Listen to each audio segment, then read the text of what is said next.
Focus. Ideate. Innovate. Enable.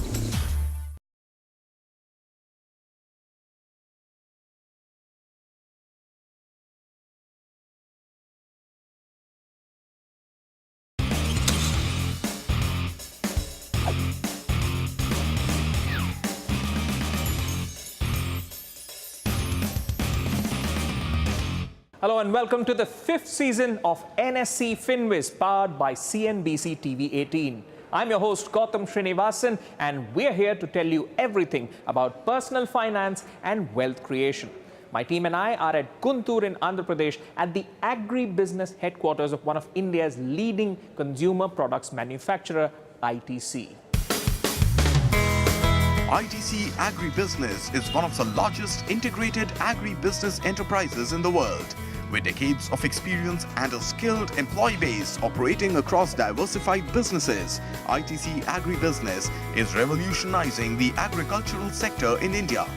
NSE FinWiz, with its theme Dream On, engaged the employees at ITC in Guntur to understand their thoughts on financial planning and wealth creation.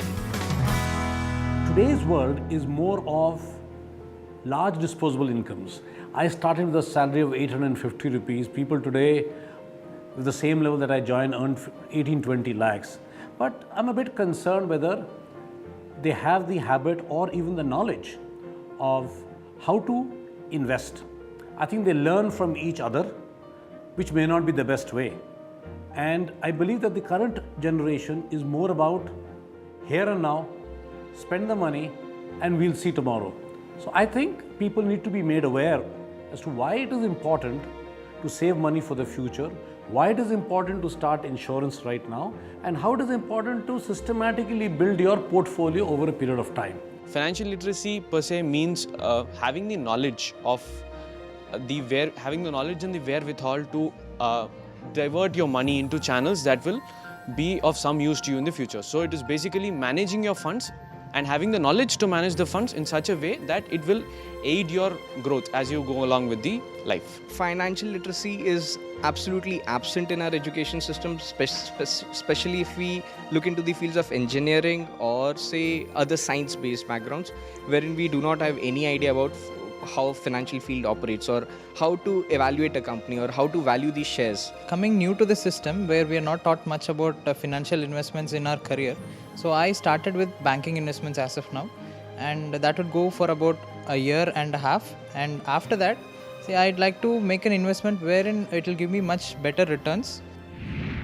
The importance of financial planning, that's the theme of today's show. It's a very important question, especially at a point where everyone is looking to make their money work for them.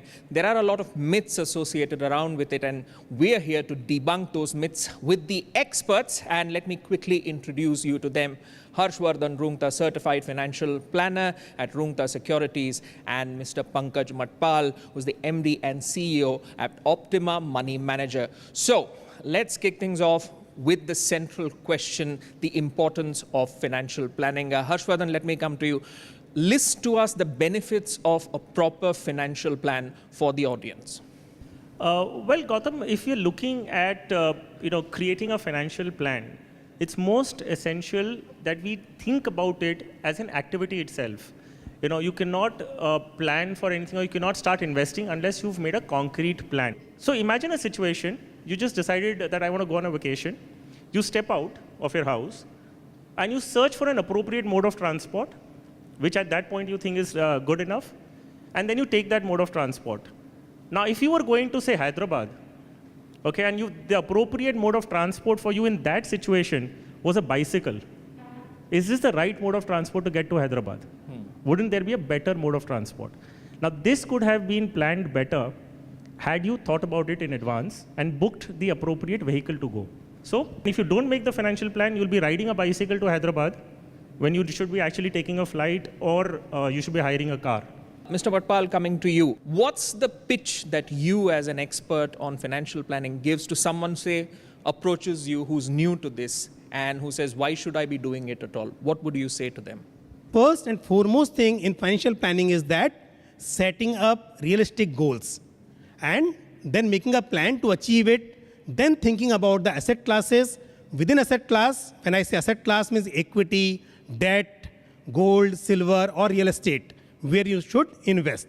And then you should think which kind of scheme in that asset class. And in terms of perception, because sometimes some of us might be thinking, do I have enough to go headlong into financial investing? I don't have a lump sum with me. How do I go about it? How do you address these perception issues? I'll ask this question to both of you. We'll start with you, Harshvardhan. We have a thought that I need a lot of money to invest. Well, that's not true. The best of the investments are made if you start with a small amount and you start early. So I'll give you an example which I commonly share across different platforms. If a person was to invest 1,000 rupees, okay, that's affordable by even a new recruit in your company at this juncture. So if a person was to invest 1,000 rupees for a period of 30 years, okay, and that asset grows at about 14% annualized. Okay, there are enough data points to prove that on a period of 30 years, you can invest in an asset which generates about 14% annualized return. This 1,000 rupees invested over a period of 30 years becomes 54 lakhs. That's the power of compounding. All right.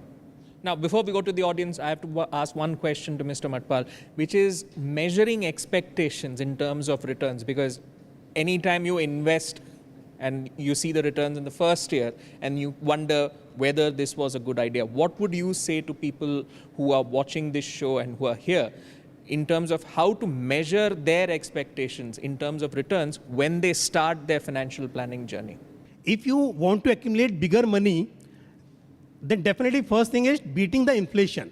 If anywhere you're investing, there is a tax may be applicable on that. Second thing is inflation. So post-tax, after application of inflation, how much returns you get? Will it be really helping you to achieve that goal? So that is why when you're planning for a long-term goal like children education, retirement planning, your exposure to equity has to be more. Because equity as an asset class has always delivered higher returns in long term. In short term, it may be volatile. For short term, when you're planning for 1 year, 2 year, that time your debt investment like your fixed deposit, post office scheme, or debt-oriented mutual fund can be a better choice. So returns, when you expect higher returns, there may be a bit higher risk of volatility. Because equity market, nature of equity market is like that only. Sometimes it goes up, sometimes comes down. But if you're investing for long term, stick to that. If market comes down also, it will go up.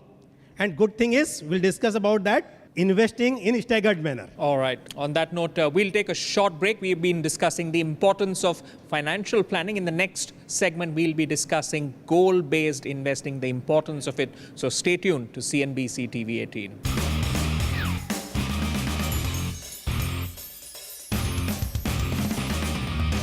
Welcome back. You've tuned into NSE FinWiz Season 5. We've been discussing the importance of financial planning, and now we are going to take a deep dive on goal-based investing. We have with us experts on financial planning, Harshvardhan and Mr. Matpal. Now, what do you think happens when people are not certain about their goals? They know that they want to earn money, but they do not have those set specific goals for which you can create a financial plan for. What to do in that instance? What would you say to them? The first step is to identify the goals as to what do you want to save for. Now, there could be instances, as you said, that you do not have any fixed or any identified goals at this juncture. But at least you must know, do I need this money in the next 3 years or 5 years? Or it's like a holiday for me, I've burned this money up. You could even think like that. The other would be, I need to study further. I may take a break. So this is a very common thing that we see around, that you might work for a certain amount of time and then you might say, I want to go for higher education. So that could be 2 years, 3 years. So you could set aside money for that, and the product would be different in this particular case. Then the second element is, if at all you've identified a goal, then you need to quantify that goal. Okay, you say, I want to save for my retirement. So that's a very common thing. I want to save for retirement. The question is how much? So there is a financial calculation in it. So unless you do that calculation, you will not know how much money you need. Absolutely. So this is the reason you need to identify a goal. If you don't have an identified goal, then at least have a timeline until which you don't need that money. And you need to quantify that goal. Otherwise, you'll go horribly wrong. Trust me. And for dual income families, Mr. Matpal, arriving at a common goal between the husband and wife, what are the pitfalls to avoid and what are some of the pointers you would suggest to them? Husband and wife planning together. See, maybe that your requirement for tax saving may be different, but for goals, it is common. For children education, for buying a car, buying a house, almost in personal finance, when we talk about goals, these are the goals: buying a bigger house or first house, or buying a car, buying something, going on a vacation, something. So whenever you plan, sit together, discuss about those goals, and then invest. Otherwise, what happens most of the time, wife is not aware of what husband has done, or husband is not aware where wife is investing.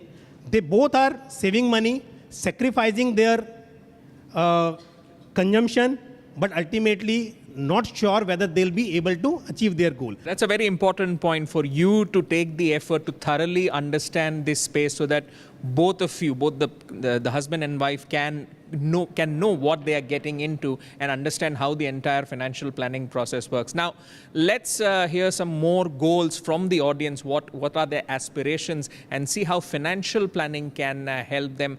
Our first candidate is Mukund Kale, who is with Executive Operations in the Processed Fruits Department. Mukund, if you could get up. I want to do a business, another 5 years time for me.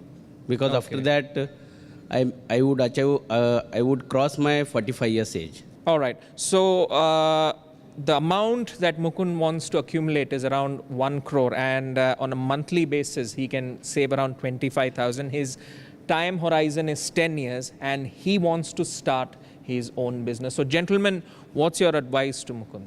See, if you have 10 years time, start investing through SIP in mutual funds. If you want to accumulate 1 crore rupees, for that expecting say 12%, 15% returns, if you are investing in equity, how much you should invest. Otherwise, see other way around, that how much you can save from your salary and start investing it. You have flexibility. So this time, suppose you're starting with 20,000 per month. Next year, when your salary increases, plan to increase your investment as well. With power compounding, with this increment in your investment, you will be able to achieve your goal. All right, let's hear about the dreams of our next audience member, Y. Anuradha. I would like to know what is the best mutual fund to invest for my next retirement. Okay. I mean, For the time retirement. period is 10 years. Okay. So just to give you a bit more detail, her dream is to plan a certain amount for her retirement, and the amount she wants to accumulate is around 50 lakhs, saving monthly 15,000 rupees, and the time horizon is around 11 years. Harshvardhan, what's your advice to her? So at this juncture, if your focus is retirement, this money should get diverted into an equity. Now, if you understand how equity markets function, you can identify stocks yourself, you may want to pick up shares directly. Now the question is, within equity as an asset class, which are the different kind of schemes that I can invest into? So the fund houses have categorized and they've got several schemes fitting into whatever the investor requires. So there is one kind of a scheme which is called a large cap fund. So when you invest in a large cap fund, the investment will go only into blue chip companies, into companies which have a market capitalization by size, they're bigger than 10 to 15,000 crores at least. Okay, so you're investing into companies which are the best, the cream of the country. If you choose to invest in a fund which is investing into mid caps, so the horizon, the investment horizon for this particular fund will be companies which are about 2,500 crores plus up to 10 to 15,000 crores. So your investment goes into companies with a market capitalization of that amount. If you invest at small cap, it goes into lesser than 2,500 crores. And then there are multi-caps. So now if you don't know, I don't want to decide whether to invest in large, mid, small, what. So there is another category called a multi-cap fund. In this, there is no restriction that the investment will go only into large or a mid or a small. So as per the fund objective and as per the choice of the fund house, they will invest into any company which they find valuable. All right, we come to our final audience member for this segment, L. Sarat Kumar. If you could get up and tell us about the goals that you have, we'll pass on a microphone to you. My goal is next 5 to 10 years, I have to bought one good home. Shall I go for equity or shall I go for mutual funds?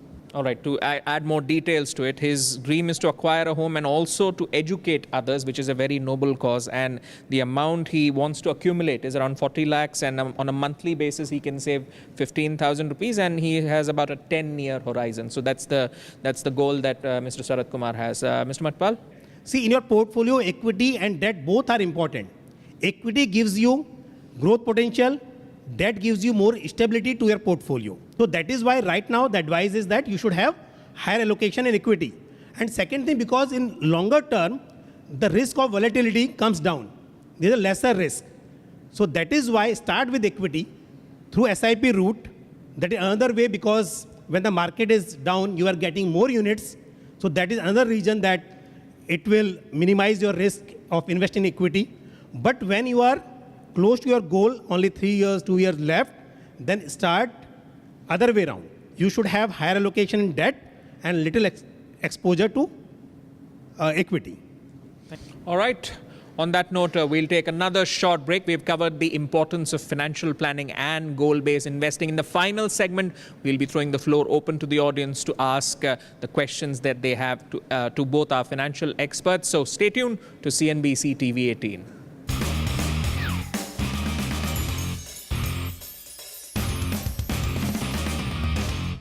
Welcome back to NSE FinWiz Season 5. Now, in the first two segments, we discussed the importance of financial planning and goal-based investing. Now, we open the floor to the audience, to anyone in the audience, to ask a question on financial planning to our panel of experts here. So, here we go.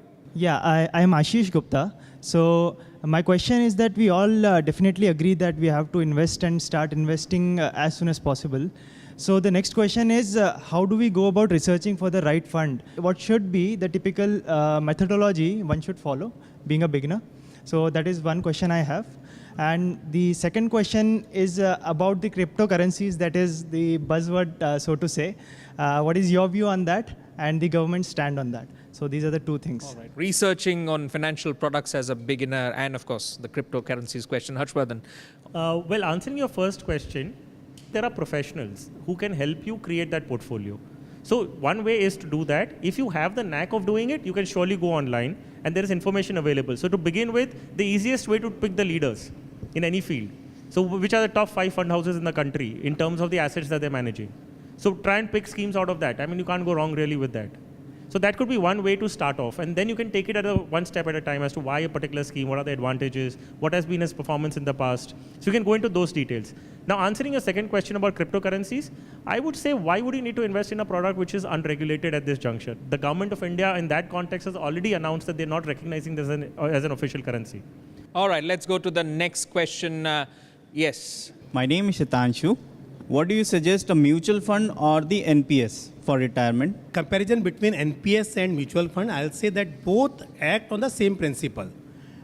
This NPS also have your exposure in equity and debt like corporate bond or government securities. But the only limitation in NPS, that exposure in equity cannot be more than 50%. When you're talking about long-term goal, you should have higher exposure in equity. In that case, investing in diversified equity mutual fund and having a little exposure in debt funds will make better sense compared to investing in NPS. NPS gives you some extra tax benefit to the extent of 50,000 rupees investment in a year.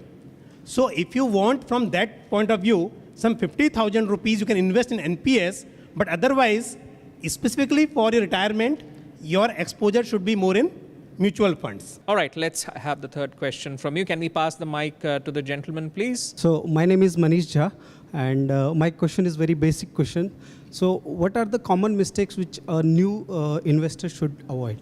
First thing is to have unrealistic expectations from a particular investment. The second problem is that when you create a portfolio, suppose hypothetically you approached a financial planner, you've created a portfolio. Then when should you look at it? We start reviewing it, after 6 months maybe. You started an SIP and we have people come back to us and say that it's been 6 months, but I don't know what it is doing. You must understand that's not the time horizon you should be looking at it. You have to look at it after, say, probably 2 or 3 years. Give it time because you're investing in a piecemeal manner. And on that note, we'll conclude this episode of NSE FinWiz. I'd like to thank our guests for providing insights on the very important topic of financial planning. And I'd like to thank our audience, the folks here at ITC Guntur, for asking all the questions that they had to plan their finances better. And thank you to our audience at home for watching. I hope you learned something. Next week, another city, another company. So stay tuned to CNBC TV 18. This has been a really insightful program. What I learned about financial literacy and financial planning. This is something that we don't usually learn in schools, and this has been my first experience. After today's event, all my doubts regarding mutual funds, equity, and other investment plans got solved, because I am a beginner in this field and I have so much knowledge about it. I joined the company last year and I'm looking forward to do mutual funds investment in future.